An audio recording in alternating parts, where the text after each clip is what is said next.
Extreme architectural constraints often create the most striking living spaces on Earth. Most people view a tight floor plan as a problem to fix, treating limited square footage purely as a disadvantage. The truth operates backward from that assumption. Cramped borders force highly intentional decisions, stripping away clutter to reveal carefully engineered spaces. We will examine the exact mechanics of making a restricted footprint feel expansive, exploring how designers manipulate visual weight, light, and geometry to trick the human brain.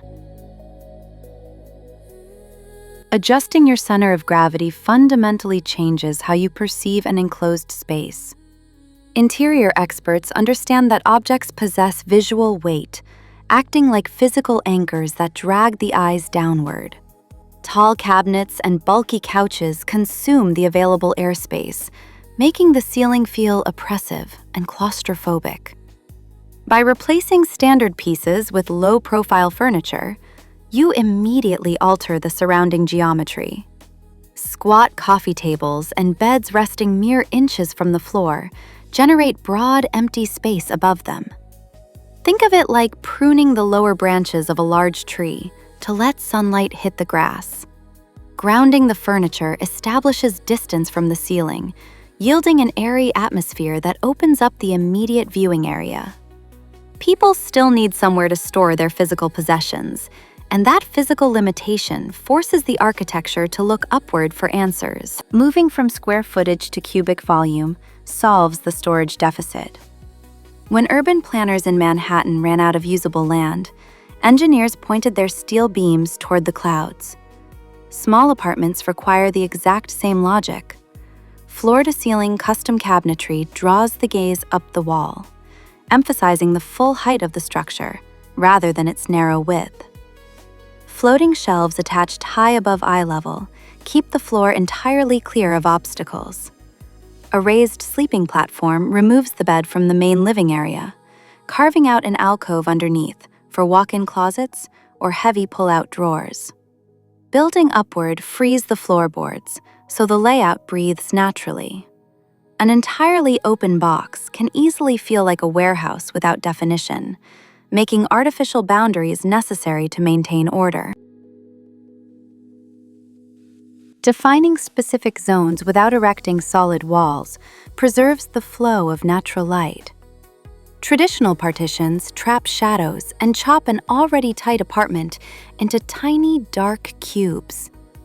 Architects bypass this issue by installing permeable barriers. Open-backed shelving units physically separate a sleeping area from a living room, while allowing vision to pass right through the gaps. Slatted wood screens or elegant floor-to-ceiling sheer curtains provide psychological privacy. The brain registers the transition from one functional area to another without feeling trapped. These fluid boundaries establish order, and that specific arrangement lets sunshine travel uninterrupted from the windows to the deepest corners of the flat.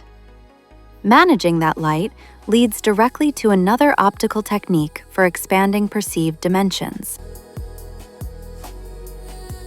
Strategic reflections manipulate the eye into seeing double the actual depth. Hanging a heavy mirror across an entire wall operates like a periscope, bending light around corners.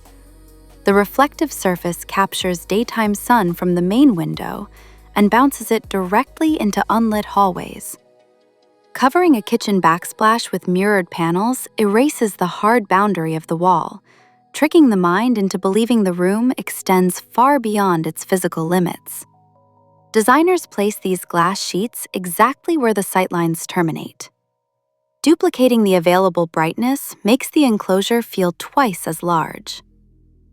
Static layouts still limit daily functionality, yet people require different utilities at different times of day, forcing the architecture itself to become mechanical. Kinetic elements allow a single corner to serve 3 different purposes throughout the day. New York architect Michael Chen tackled a 21-square-meter studio by installing a sliding partition that actively reconfigures the entire apartment. Pushing the motorized unit back reveals a hidden extendable dining table and a working desk, while moving it forward exposes a concealed attic storage area dedicated solely to clothing. This means furniture must serve multiple functions when boundaries compress so tightly. Sofas harbor deep storage baskets beneath their cushions, and rigid wooden desks fold flat against the wall on hidden mechanical hinges. Mechanical engineering turns a static layout into a highly responsive machine. Pure utility often feels cold to the human touch, and since a home requires emotional warmth, the focus must shift directly to the psychological layer of aesthetics. Paint operates as a structural tool when physical dividers are absent. The standard advice dictates painting small rooms stark white to reflect light, but modern designers use distinct color blocks to map out functional territories. Eleanor Perez demonstrated this concept inside Sydney's 27-square-meter Darley studio. She installed a bold rainforest green kitchen counter that extends slightly into the living area, unifying the layout while clearly defining the cooking zone. Think of it like a political map, where different nations use distinct shades to show borders without drawing solid black lines. Pigment provides visual separation, so the brain maps out multiple distinct spaces within a single room. Color completely disappears when the sun goes down, meaning artificial illumination must take over the architectural duties. Relying on a single harsh overhead bulb flattens a room and makes it feel like a waiting area. Cozy atmospheres demand layered illumination. Berlin architect Paula Banya applied this technique inside her micro-apartment Moabit, using highly specific light placement to carve out depth. Warm-toned floor lamps establish a glowing perimeter. Under-cabinet LED strips in the kitchen illuminate the workspace without flooding the rest of the flat.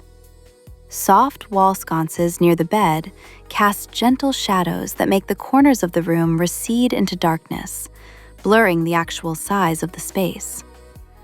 Controlled illumination sets a calming evening mood. Light only reveals the surfaces it touches, requiring tactile materials to absorb that ambient glow and generate real warmth. Organic materials prevent heavily engineered layouts from feeling sterile. Extreme spatial efficiency runs the risk of looking like a science laboratory. Designers counter that coldness by layering rich, natural textures across the available surfaces. Light oak panels and reclaimed wood beams introduce variations in grain that the eye naturally wants to follow. Plush, colorful rugs anchor the seating arrangements, while soft linen and velvet textiles soften the hard edges of folding furniture.